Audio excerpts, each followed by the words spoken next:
সম্মানিত উপস্থিতি, যারা আজকে এখানে সশরীরে উপস্থিত হয়েছে, যারা টিভিতে দেখছেন, যারা সংবাদ মাধ্যমে লাইভ টেলিকাস্ট দেখছেন, অনলাইন দেখছেন, দেশ থেকে এবং বিদেশ থেকে সবাইকে সালাম এবং সংগ্রামী শুভেচ্ছা। আমরা আজকে সবাই একত্রিত হয়েছি আওয়ামী লীগের বিচারের দাবিতে। যেই দল বিগত বছরগুলোতে হাজার হাজার মানুষকে গুম করেছে, খুন করেছে, কন্যা জানে না পিতা কি এখনো বেঁচে আছে না মারা গিয়েছে, রাস্তা থেকে উঠিয়ে নিয়ে গেছে, এখনো জানে না পিতা কোথায়।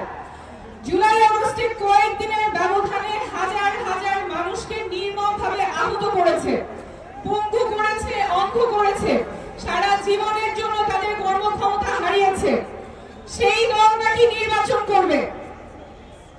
রক্তের দাগ এখনো শুকায় নাই, আমার হাসপাতালে ভাইয়েরা এখনো কাতরাচ্ছে, কোনো বিচার নাই, কোনো অনুশোচনা নাই। সেই দল নাকি নির্বাচন করবে।